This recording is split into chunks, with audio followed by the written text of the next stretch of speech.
Bonjour à tous. Aujourd'hui, sans Dieu, nous ne pouvons rien faire.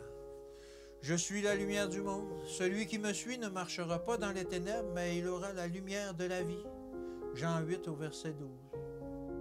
Il n'y a aucun être ayant suivi une fausse ligne de conduite auquel Jésus ne pardonnera pas, qu'il ne recevra pas et ne bénira pas s'il vient à lui avec foi et conscient de sa faiblesse et de son impuissance, qu'il s'en remette à sa sympathie et à sa force.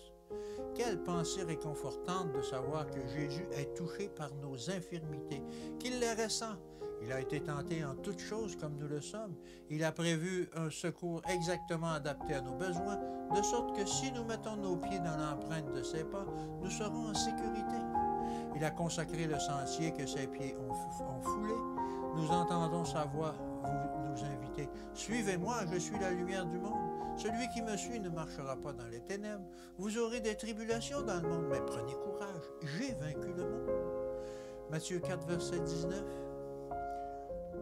Ce fut la véritable expérience du Christ que de triompher du monde. Et combien son amour pour nous est grand lorsqu'il nous invite à venir à lui dans toutes nos afflictions, nos détresses, nos chagrins et nos perplexités, dans l'assurance qu'il nous viendra en aide.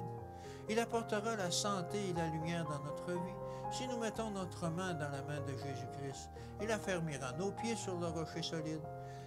Le meilleur des fondements que nous ayons jamais eu, il nous rendra plus forts dans sa force et il œuvrera dans tous nos efforts.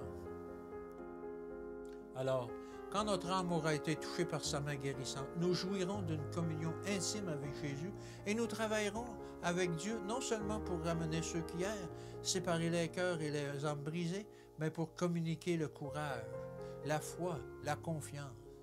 C'est la tâche des ouvriers de Dieu, amener à Jésus des âmes qui se sont soustraites à son enseignement direct et se sont apparemment brisées sur le roc et les récifs du péché. Ces vies disloquées, apparemment désespérées, il a promis de les rassurer.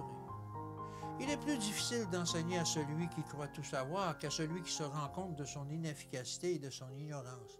Je parle avec discernement lorsque je dis « l'œuvre qui consiste à rétablir les âmes brisées par les erreurs, les péchés connus, est la plus difficile que nous puissions entreprendre. Un péché a été cultivé et a pris une emprise absolue. Une mauvaise habitude n'a pas été vigoureusement combattue et conquise, alors comme il est difficile d'effacer les bleus dont l'âme a été accablée. J'en appelle à vous pour que vous ne tardiez pas, mais pour que vous deveniez un sage ouvrier de Dieu et fassiez tous les efforts possibles pour racheter le temps. Que rien ne vous arrête. Le Seigneur acceptera un effort consacré et dévoué de votre part. Que Dieu vous bénisse et qu'il vous garde, et je vous dis à demain.